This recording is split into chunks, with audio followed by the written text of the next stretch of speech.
Talaga pong tatak Duterte na yata ang pambubudol. Simpleng tao lang daw siya, pero mahigit 400 bodyguards humiling pa ng pagkain para sa 100 gwardiya na dala-dala niya at hindi naman kinain. Hindi po ba't pang-iinsulto at pag-aaksaya ito ng resources ng gobyerno?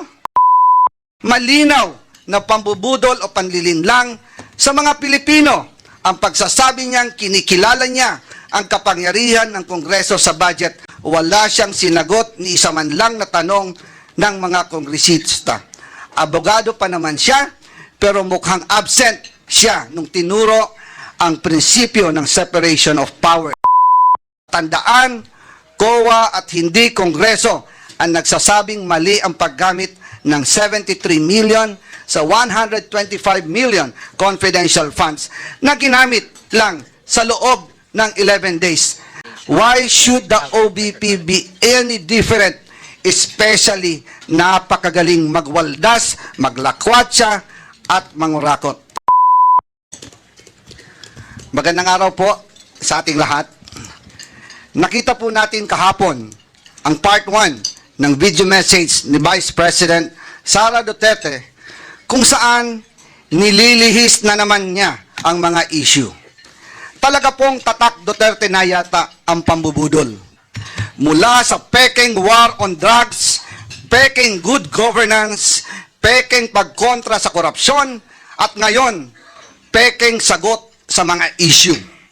Una, simpleng tao lang daw siya, pero mahigit 400 bodyguards. Siya lang po ang kaisa-isang Vice President sa kasaysayan ng Pilipinas na may ganun kadaming security. May sarili pang Vice Presidential Security Group. Never happened in the history of the Philippines.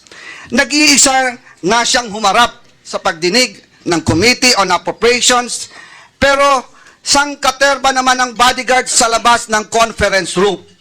Humiling pa ng pagkain para sa 100 gwardiya na dala-dala niya at hindi naman kinain.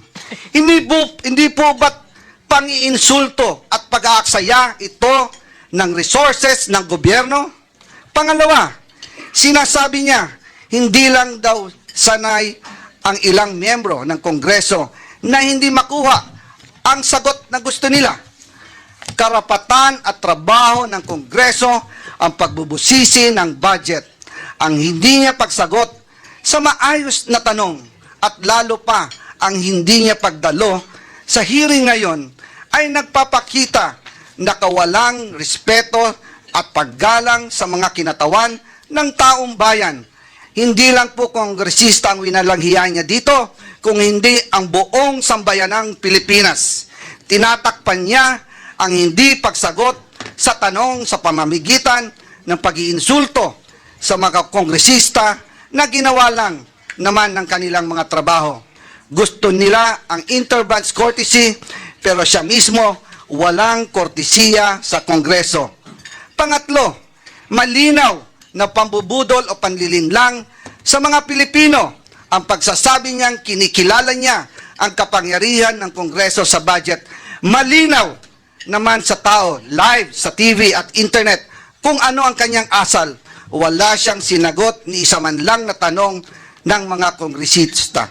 Abogado pa naman siya, pero mukhang absent siya nung tinuro ang prinsipyo ng separation of powers at Kongreso bilang co-equal, kapantay ng sangay ng gobyerno ng ehekutibo.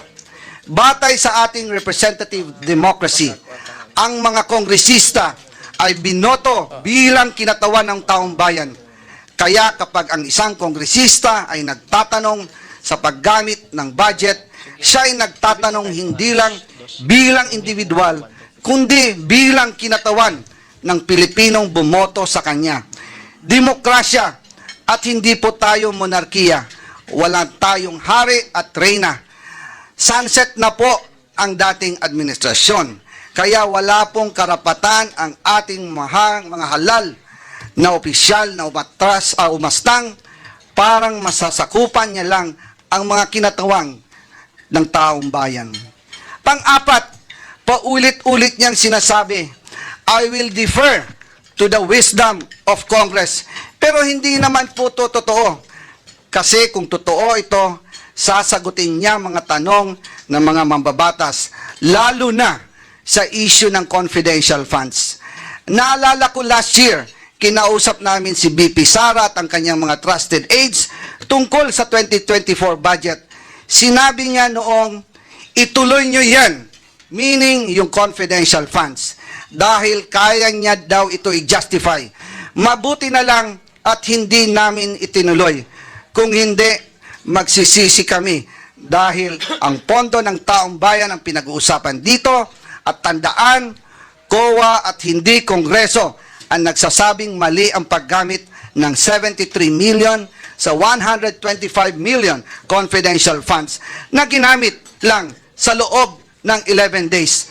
Talo pa po dito ang pondo ng Napoles Fund na gamit ng 60 days.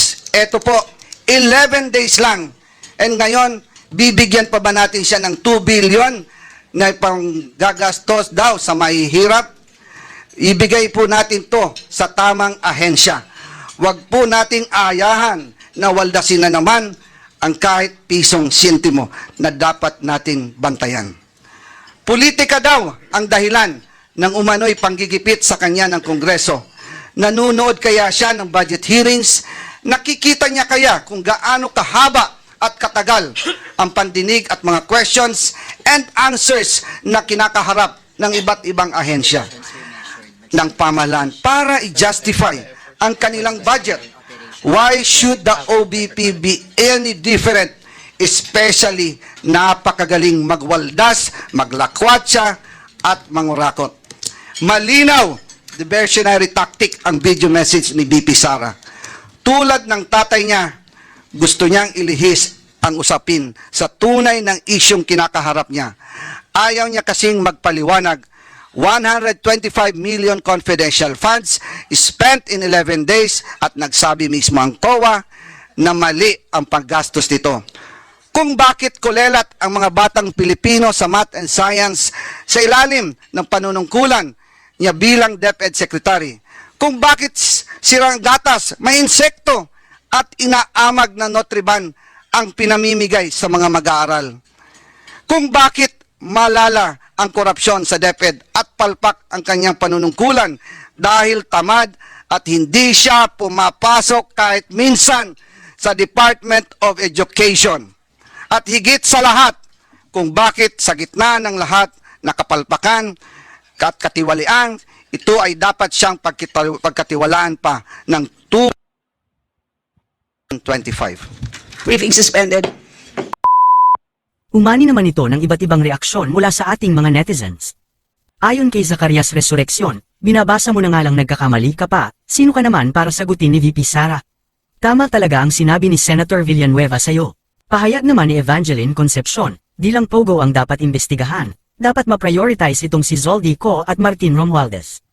At ito naman ang saloobin mula sa ating kababayan na si Rodrem Villacruces, Zoldy Co, pwede naman kayo mag-open ng investigation sa kamera kung budol ang issue ni VP Sara. Kayo yata ang totoong budol eh. Mga kababayan, feel free to comment below para maglabas ng saloobin sa balitang ito.